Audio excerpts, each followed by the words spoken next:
estava buscando uma mensagem da parte do Espírito Santo de Deus para essa manhã. É algo que tocou muito meu coração.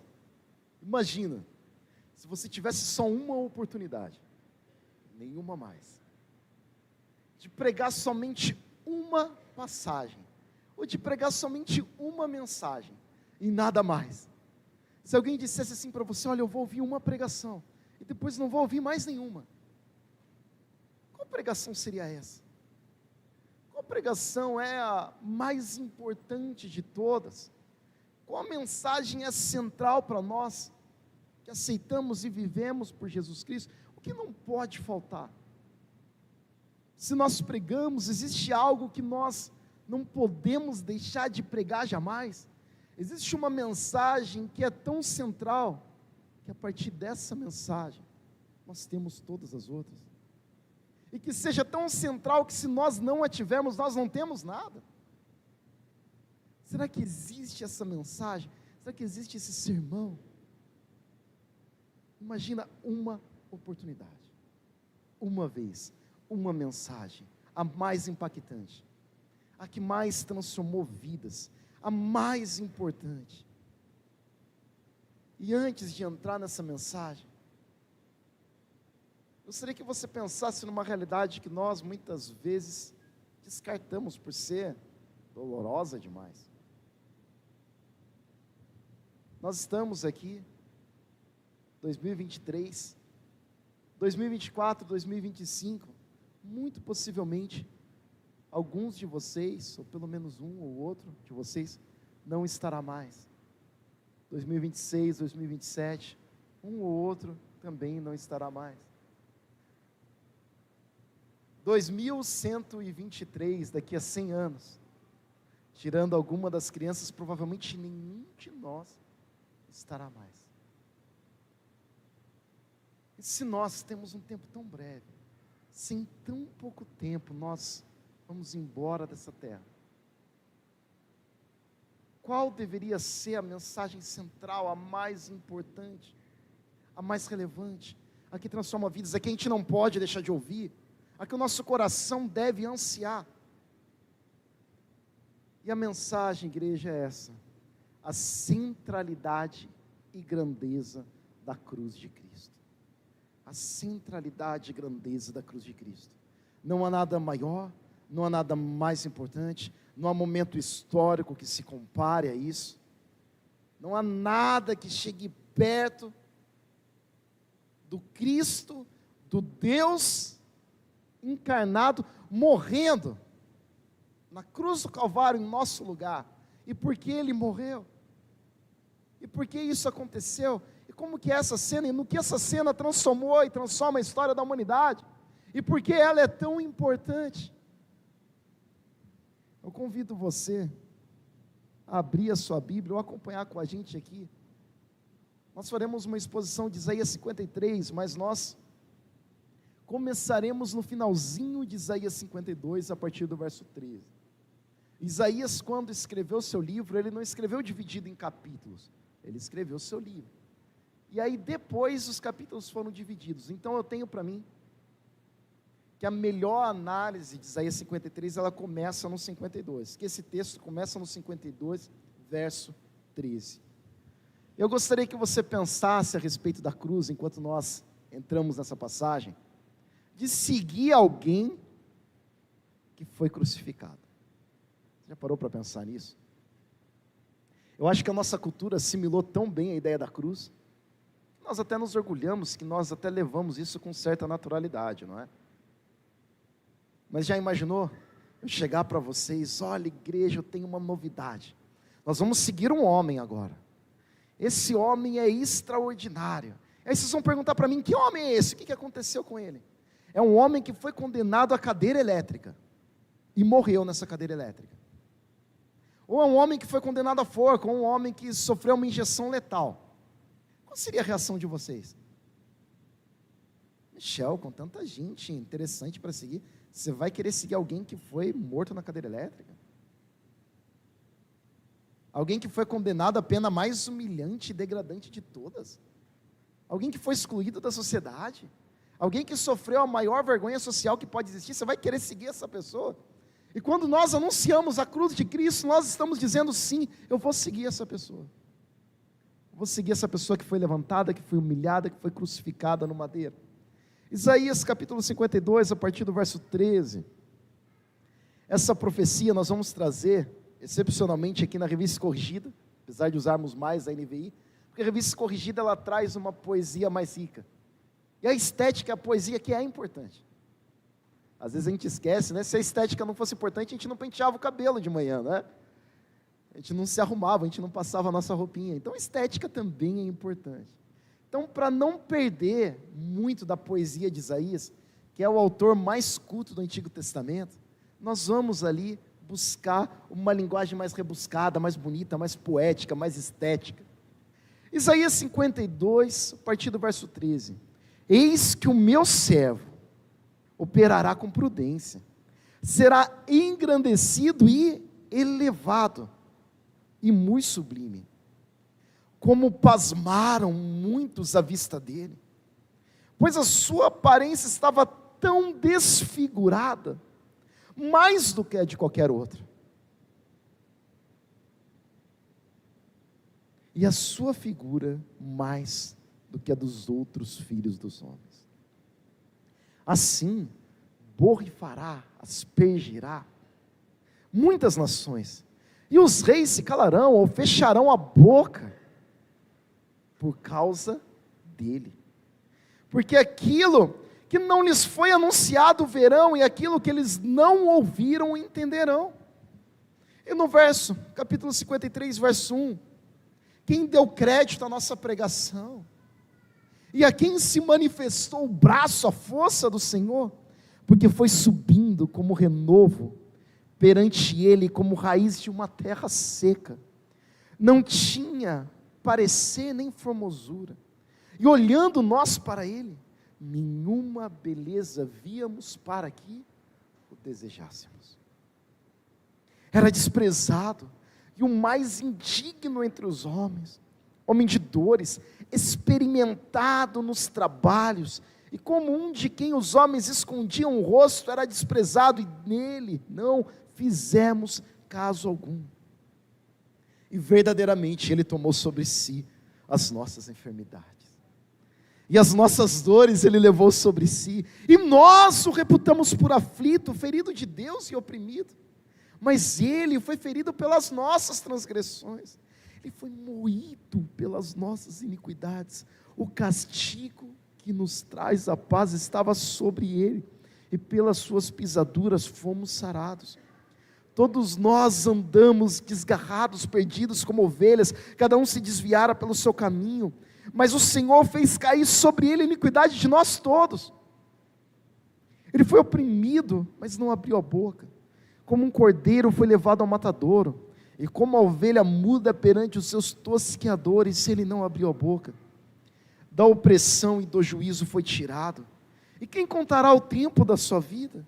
Porquanto foi cortado da terra dos viventes, e pela transgressão do meu povo foi ele atingido. E puseram a sua sepultura com os ímpios, e com o rico na sua morte, porquanto nunca fez injustiça, nem houve engano na sua boca. Todavia, mesmo assim, ao Senhor agradou o moê-lo, fazendo-o enfermar. Quando a sua alma se puser por expiação, pagamento do pecado, verá a sua posteridade, aqueles que virão após dele, e prolongará os dias, e o bom prazer do Senhor prosperará na sua mão. O trabalho da sua alma ele verá, e ficará satisfeito com o seu conhecimento. O meu servo justo justificará a muitos, porque as iniquidades deles levará sobre si, pelo que lhe darei a parte de muitos, e com os poderosos repartirá ele o despojo, porquanto derramou a sua alma na morte, e foi contado com os transgressores, mas ele levou sobre si o pecado de muitos, e pelos transgressores intercedeu. Eu gosto de pensar, igreja, que essa passagem de Isaías, que essa profecia de Isaías, ela é uma fotografia do momento da cruz do Calvário. Ela traz detalhes, ela traz imagens tão poderosas, tão poéticas, tão lindas, tão completas, que os próprios textos de Mateus, Marcos, Lucas e João talvez não tragam. Nós vemos aqui uma fotografia exata que Isaías teve de Jesus Cristo na cruz do Calvário 700 anos antes da cruz do Calvário. Olha o poder da profecia bíblica. Olha como o destino da humanidade, da história, está nas mãos do Deus Todo-Poderoso, como todas as coisas acontecem detalhadamente na maneira que Ele determinou, como todo o poder está nas suas mãos e nada escapa à sua grandeza e soberania. Olha o tamanho do nosso Deus, olha a grandiosidade dEle. Igreja, como nós temos pregado aqui, se essa profecia se cumpriu, as outras profecias se cumprirão, e Ele está às portas. Da mesma maneira que nós enxergamos detalhadamente aqui a cruz do Calvário, um dia nós no céu entenderemos perfeitamente a revelação da volta e o retorno de Cristo. E a primeira coisa que nós vimos aqui, quem creu nessa mensagem, eles não entenderam, eles não perceberam que aquele que eles humilhavam, aquele de quem eles escondiam o rosto, era aquele que estava levando os seus próprios pecados. É uma mensagem pesada, uma mensagem louca. E eu gosto da maneira como o apóstolo Paulo explica isso em 1 Coríntios capítulo 1, a partir do verso 17. A sociedade romana, ela era baseada na cultura de vergonha e honra. Então você seguir naquela sociedade alguém que passou a maior vergonha que poderia existir, a morte por crucificação. E olha só o que diz a palavra de Deus. Porque Cristo, Paulo dizendo, enviou-me não para batizar, mas para evangelizar, não em sabedoria de palavras, não em estrutura de palavras, não para ganhá-los com argumentos e retóricas terrenas, para que a cruz de Cristo se não faça vã. Então, se a mensagem iria ficar tão rebuscada a ponto da cruz ficar insignificante, ele não fazia isso. O que importa, o centro da pregação de Paulo, da pregação bíblica, da pregação apostólica, era a cruz, e qualquer coisa que esvaziasse a cruz era descartada, porque a cruz é o mais importante. Porque a palavra da cruz é loucura para os que perecem, mas para nós que somos salvos é o poder de Deus. O que parecia para aquelas pessoas? Quem creu nessa mensagem? Quem deu crédito à nossa pregação? Ele foi saindo de uma terra seca, ninguém entendeu nada, como vemos lá no capítulo 52, no verso 15. O que é isso? É uma loucura para o mundo, porque está escrito: destruirei a sabedoria dos sábios e aniquilarei a inteligência dos inteligentes. Onde está o sábio? Onde está o escriba? Onde está o inquiridor deste século? Porventura não tornou Deus louca a sabedoria deste mundo? Visto como na sabedoria de Deus o mundo não conheceu a Deus pela sua sabedoria, aprove a Deus salvar os crentes pela loucura da pregação. A cruz é uma loucura e a gente não pode perder essa perspectiva. Um Cristo crucificado, condenado à morte, envergonhado numa cruz do Calvário, levantado, morto, açoitado, humilhado. É uma loucura crer que Deus se permitiu passar por isso, não é? A loucura da pregação. Verso 22, porque os judeus pedem sinal e os gregos buscam sabedoria, mas nós pregamos a Cristo crucificado, que é escândalo para os judeus e loucura para os gregos. Essa é a nossa pregação. É a pregação que os gregos e os judeus rejeitam. É a pregação que o mundo rejeita. É a pregação que o mundo se envergonha. Ninguém quer seguir um Deus crucificado, um Deus humilhado, um Deus condenado à morte, um Deus açoitado, um Deus que você não consegue olhar o rosto, tamanha dor que ele estava passando. Ninguém quer. Todos se envergonham dele. Mas, para os que são chamados, tanto judeus como gregos, lhe pregamos a Cristo, poder de Deus e sabedoria de Deus. E sabe o que nós vemos, igreja? A mensagem da cruz continua sendo rejeitada pela nossa sociedade, pelos crentes, mas de maneira distinta, com alguns preconceitos e distorções. Ela é rejeitada, mas ela não é rejeitada da mesma maneira. Quando que ela é rejeitada pelos crentes? Quando a pregação da cruz e do evangelho, ela fica descartada. São pregadas N coisas, várias situações, dicas de coisas interessantíssimas, e a cruz de Cristo é esvaziada. Isso é negar a pregação. Talvez pregar a cruz de Cristo, o sofrimento de Cristo, essa loucura, não dê ibope popularidade até hoje. Talvez seja mais interessante falar que tudo vai acontecer de maneira linda na sua vida, que você não vai passar por sofrimentos, que Deus vai dar tudo aquilo que você deseja, que Deus te ama, pronto, acabou, amor, amor, amor. Mas não escandalizar o mundo com Cristo crucificado, não, isso o mundo não quer saber. O mundo não quer olhar para isso. O mundo quer distorcer isso. O mundo não quer olhar para os pecados e ver os pecados estampados no rosto do Cristo crucificado. Ver o Cristo desfigurado mediante tantos pecados. Eles querem dizer, olha, pecar não importa. Olha, tudo é amor, tudo é permitido. E eles distorcem a mensagem da cruz, eles distorcem a ira de Deus, eles distorcem o juízo colocado em cima do Cristo, eles distorcem o sacrifício. E se nós fôssemos, igreja, tão bonzinhos e tão merecedores, para que a cruz seria necessária?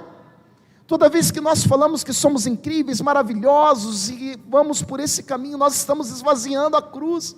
Nós somos aqueles que merecíamos estar pregados, sofrendo e torturados nela, mas Cristo passou isso no nosso lugar. Mas essa mensagem não é aceita pelo mundo, mas para aqueles que são chamados, essa mensagem é poder, é sabedoria, é vida, é transformação. Aleluia, glória a Deus. Salmo 45, verso 1 e 2, falando a respeito do Cristo, um salmo messiânico. O meu coração ferve com palavras boas, falo do que tenho feito no tocante ao rei. A minha língua é a pena de um destro escritor. E aí ele vai dizer no verso 2, tu és o mais formoso dos filhos dos homens, a graça se derramou em teus lábios, por isso Deus te abençoou para sempre.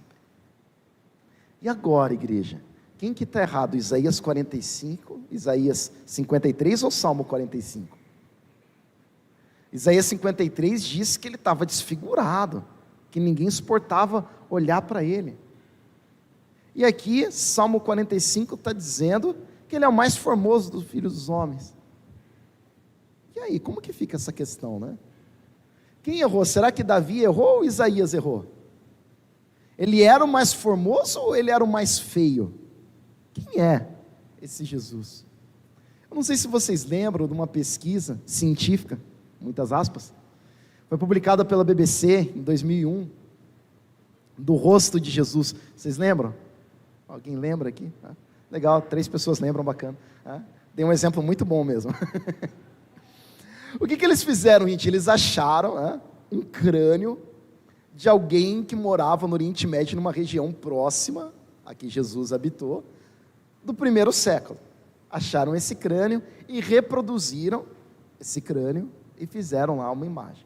Tem várias críticas de que muitos elementos da nossa face não são reproduzíveis a partir do crânio. Até aí, vamos tirar isso, né? Mas, gente, não sei se vocês viram, não é uma imagem das mais agradáveis, né? Estranho. Eles tentando reproduzir, mostrar a imagem de Jesus. Claramente também não dá para acreditar em Jesus de olhinho azul, cabelinho liso, que não era muito padrão judaico, né? Mas Jesus era, sim, o mais formoso dos filhos dos homens, que está aqui em Salmo 45. E só para deixar claro, imagina, que não tivéssemos essa tecnologia que temos hoje, né? Temos Instagram, FaceTime, YouTube, 1 milhão de coisas. Vamos supor que não tivéssemos nada disso. E aí chegamos no ano 4000. Não vamos chegar, porque Jesus vai voltar, tá? Mas chegamos no ano 4000. E aí ele diz assim, Caio Castro foi uma pessoa brilhante. Tem os seguidores do Caio Castro, todo mundo lê os escritos do Caio Castro, todo mundo se admira pelo Caio Castro, mas ninguém sabe o rosto do Caio Castro. E aí eles vão lá, no ano de 2023, acham um crânio do Michel. Pegaram, né? Pegaram a ideia. Vão lá, acham o crânio do Michel, reproduzem, e aí a BBC do ano 4000 publica, descobrimos o rosto do Caio Castro. Gente, deu certo. Claro, para a Gabi deu, né? Para a Gabi a gente é bem semelhante. Mas talvez para a maioria de vocês não tenha dado. Somos do mesmo país, no mesmo ano, ele mora em São Paulo, bem pertinho, tá? E não dá para a gente reproduzir. Então, assim, só para vocês perceberem, assim como é risível o meu exemplo, como é engraçado, é também risível essas pesquisas científicas que buscam denegrir as descobertas a respeito de Jesus, gente. Precisamos ficar muito atentos, quem paga, quem fomenta, interesse de quem, né? Precisamos ter os olhos bem abertos. Nós ficamos com a Bíblia Sagrada, está escrito aqui que ele é o mais formoso dos filhos dos homens, então eu acredito. Mas e aí, pastor, você não resolveu Isaías 53? Resolvemos. Eu tive uma revelação do Isaías 53, uma vez que eu estava assistindo um filme do Brad Pitt. Brad Pitt é bonito, amém? Vocês concordam? Amém. Todos os homens concordaram comigo aqui. E aí eu estava vendo, numa cena que ele tinha sido torturado, gente. O Brad Pitt estava feio.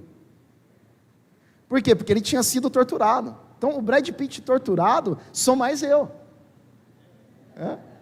Então imagina, torturado, rasgado, as veias saltadas, o olho esbugalhado, manchado, marcado, desfigurado. Gente, qualquer um vai perder a sua beleza. Então, como que nós entendemos aqui a passagem de Jesus?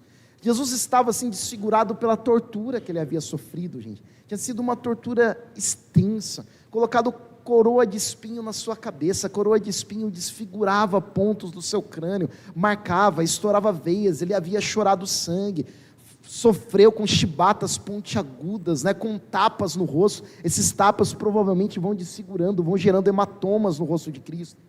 Então esse mais formoso dos filhos dos homens, na hora da cruz, completamente torturado, ele estava como alguém de quem não fizemos caso, alguém de quem nós escondemos o rosto. Você olha para alguém em sofrimento, para alguém doente, para alguém torturado, para alguém que sofreu um espancamento, você não consegue ver aquilo. É horrível. E como que nós aplicamos isso, gente? Nós rejeitamos o feio, nós rejeitamos o horror, nós ficamos ali com nojo de tudo aquilo. Se queremos olhar para o outro lado, a gente faz assim, E sabe o que a gente não percebe? Enquanto a gente não conseguia olhar para o rosto de Jesus Cristo na cruz do Calvário, significava que a gente não conseguia olhar para o nosso próprio pecado. O rosto dele estava assim por causa do meu e do seu pecado.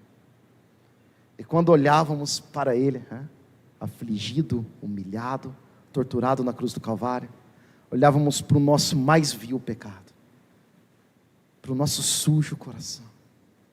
E você já percebeu como nós temos uma dificuldade de olhar para a profundeza do nosso pecado, para a nossa maldade, para os nossos erros? Como é difícil pedir perdão, como é difícil confessar.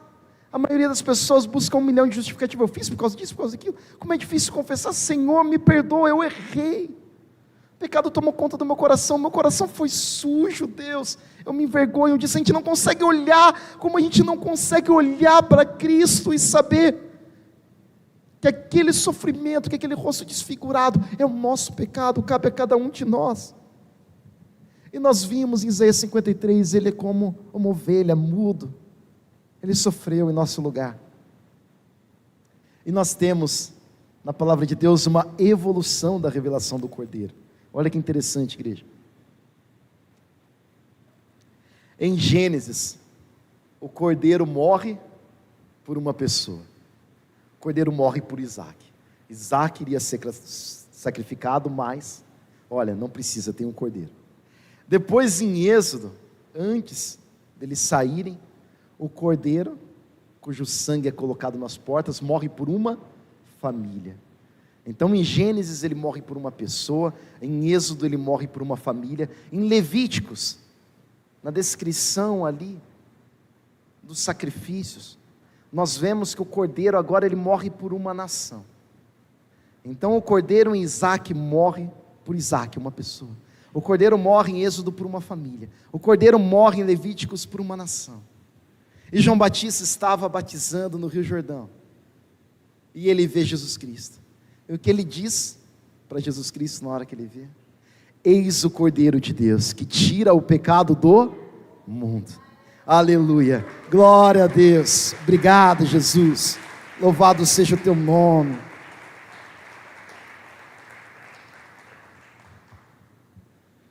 E eu peguei também essa tradução, que diz assim: todavia o Senhor agradou moê-lo. Eu acho muito pesado isso. Eu creio que tem tudo a ver com Santa Ceia. Quais são os elementos da Santa Ceia? O pão e o vinho. E nós temos aqui o pão e o vinho. Como é produzido o pão? A partir da farinha de trigo que é esmiuçada. A partir do trigo, né, de se tornar farinha, que é esmiuçado, que é moído. A uva é produzida através do quê? Da prensa, dos pés, prensando, moendo. Então, quando nós comemos do corpo de Cristo, esse pão veio através de um trigo que foi moído. Quando nós bebemos do suco de uva, ele vem de uma uva que foi moída, que foi esmagada. Nós bebemos de Cristo e comemos de Cristo, de um Cristo que foi moído e esmagado, para que nós tivéssemos pão e vinho. Para que hoje eu tivesse pão e vinho, Cristo precisou ser moído. Ao Senhor agradou moê-lo, e eu gosto dessa imagem, que ela traz muito a respeito de quem Cristo é. E nós sabemos que Cristo, antes da crucificação, ele está no Monte das Oliveiras. O que tem a oliveira? A oliveira tem azeitona. E essa azeitona era prensada, era moída para a extração do azeite. O azeite significa para nós a unção do Espírito Santo. Aleluia. E o que acontece com Jesus? Jesus inteiro, pronto, mais formoso dos filhos dos homens, é torturado por horas seguidas. Passa por um julgamento injusto, é humilhado, é esbofeteado, são divididas as suas vestes, é crucificado, é colocado no alto do madeiro.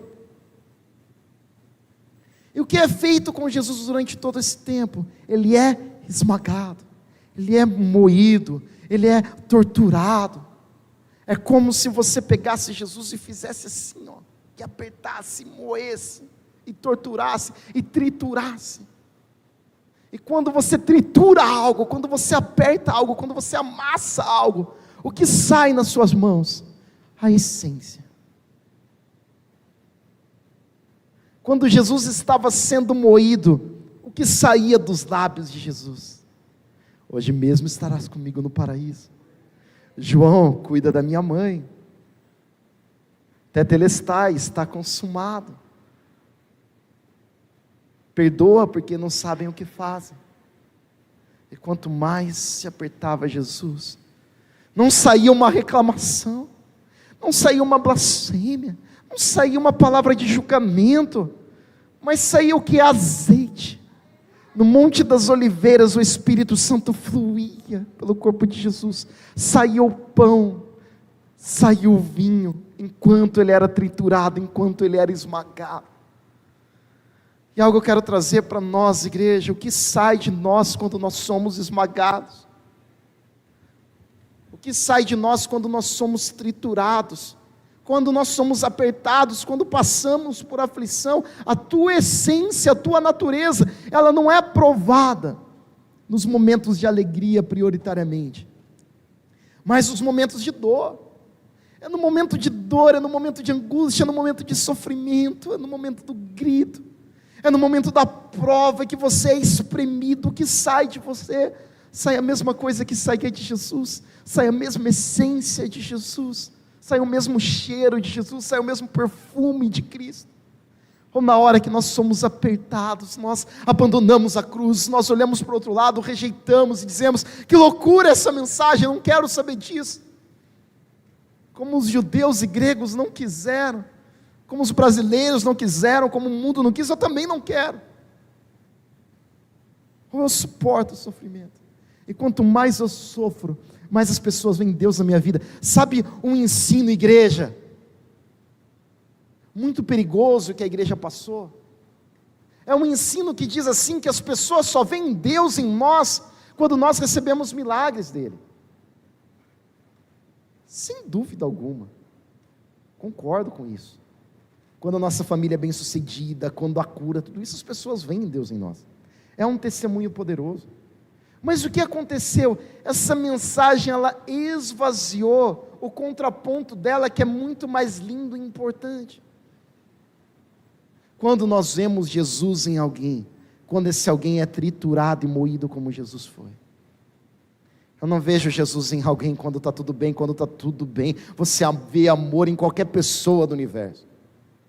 Mas quando as coisas estão difíceis, quando você está clamando, quando você está gritando, eu vejo Jesus em pessoas que, passando por uma aflição terrível, continuam amando e dizendo: Jesus, tu és tudo na minha vida. Aí eu vejo Jesus de uma maneira mais clara, mais nítida, mais poderosa. Eu vejo Jesus em Inácio de Antioquia, que antes de ser jogado para as feras, ele disse: feras, venham, que eu seja como trigo na sua boca e moído como pão, para me assemelhar ao Cristo que eu sirvo, e assim serei melhor discípulo. Inácio, moído, torturado pelas feras, exala Cristo. Policarpo, queimando na fogueira, exala Cristo. Os cristãos do primeiro século, torturados por Roma, onde eles eram acesos como fogueiras vivas, dizem os relatos que eles cantavam e louvavam a Deus, até o momento que a dor do fogo se tornava tão aflitiva que eles tinham que gritar. Até o último instante que eles podiam, eles louvavam, eles adoravam. E que igreja, que fé nós temos construído hoje? Uma fé baseada nas coisas que Cristo dá, ou uma fé centrada na cruz de Cristo? Uma fé centrada na cruz de Cristo sabe que os momentos de aflição produzem os melhores azeites, os melhores pães, os melhores vinhos, na melhor prensa. Aleluia, Jesus. Aleluia. Aleluia, glória a Deus. Colossenses capítulo 1, verso 24, olha o que o apóstolo Paulo diz. Agora me alegro em meus sofrimentos por vocês, e completo no meu corpo o que resta das aflições de Cristo, em favor do corpo de Cristo, que é a igreja. Aqui, igreja, não que o sacrifício de Cristo não seja de maneira alguma suficiente, ele é absolutamente suficiente, mas o que Paulo está dizendo: Senhor, da maneira que Jesus sofreu, que o Senhor sofreu na cruz do Calvário, eu tenho prazer também em sofrer, se isso for trazer bênção. Se o teu sofrimento trouxe bênção e eu sou teu discípulo, eu estou disposto a sofrer. Se o sofrimento de Cristo trouxe benefício para a igreja, Paulo, como apóstolo, diz: eu estou disposto a sofrer como Cristo sofreu pela igreja, para que a igreja também tenha benefício. O quanto estamos dispostos a sofrer por Cristo e pelos nossos irmãos.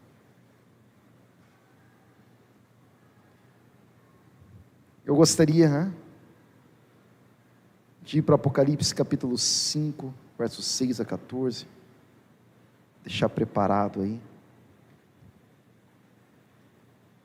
E antes, para ser bastante claro a respeito da cruz de Cristo, daquele que pagou o nosso pecado, para dar uma aplicação bem direta. Tem duas pessoas que eu tenho no meu coração, que elas foram moídas, mas elas, quando são moídas, elas demonstram o amor de Cristo. A primeira pessoa, eu gostaria de homenagear aqui, e nós acompanhamos e nós oramos juntos, é a vida do meu tio, do Brás. Eu lembro que quando a pastora me mandou ali a notícia da cirurgia, eu chorei, eu falei: meu tio, né?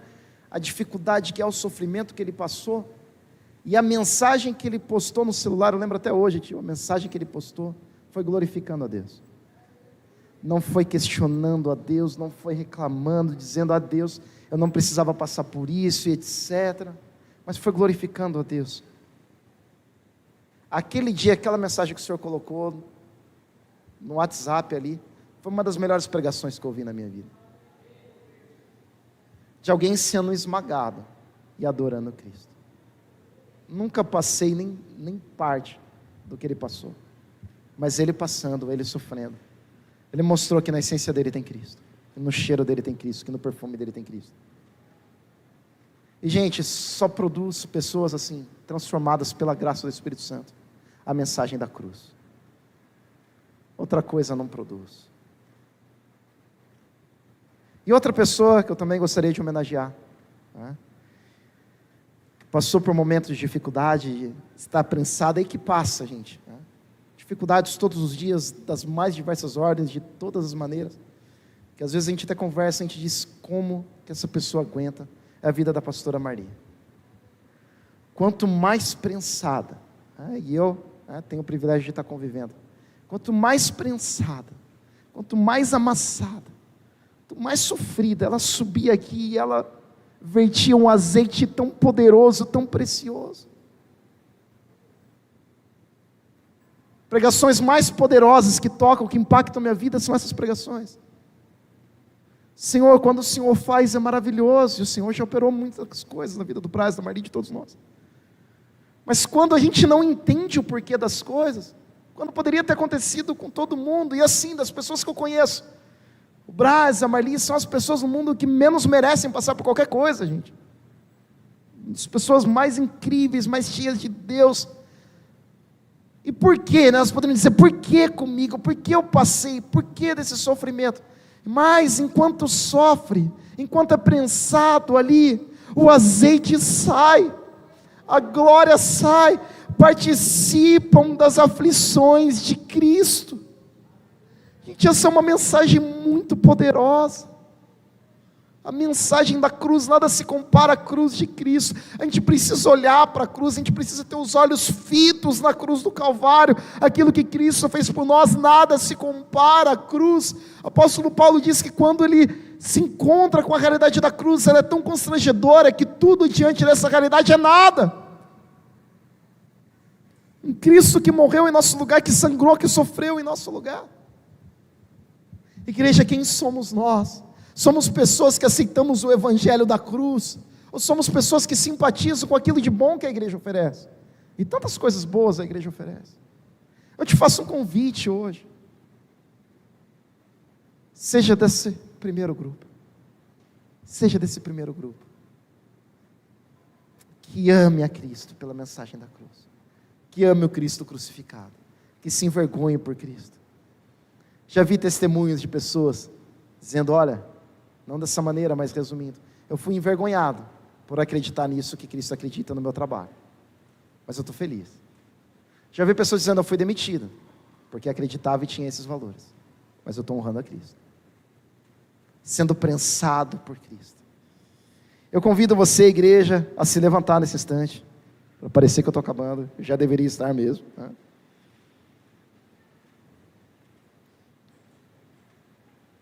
Isaías termina dizendo,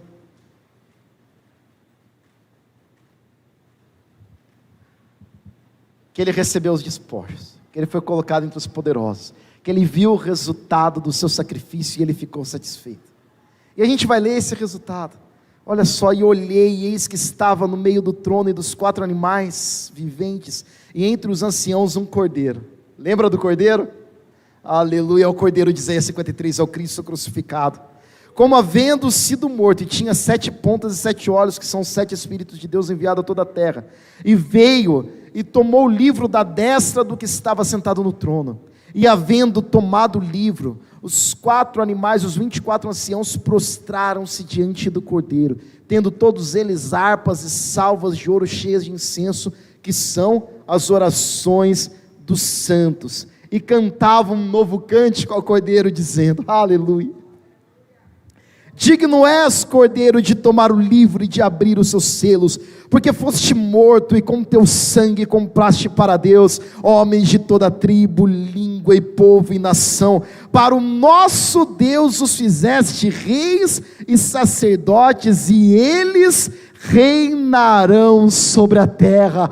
Nós podemos ser esmagados, nós podemos sofrer, nós podemos passar por coisas muito difíceis aqui, mas nós temos uma promessa. Assim como Cristo sofreu e foi exaltado, o nosso sofrimento, ele é leve e momentâneo comparado com a glória que nós será revelada. A recompensa é grande, aleluia, glória a Deus, aleluia, Jesus.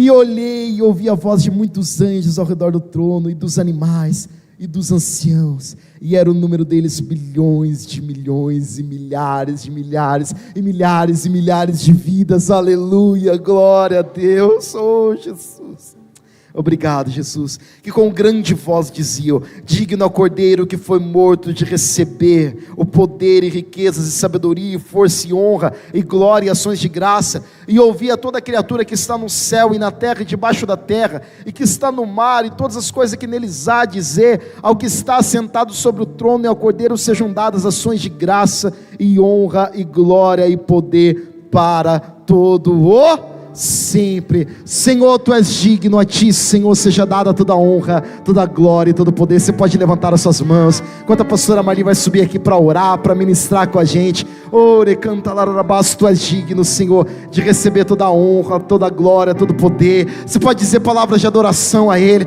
Nós te adoramos, Cordeiro que foi morto, nós te adoramos, Cristo que foi crucificado em nosso lugar. Oh, aleluia.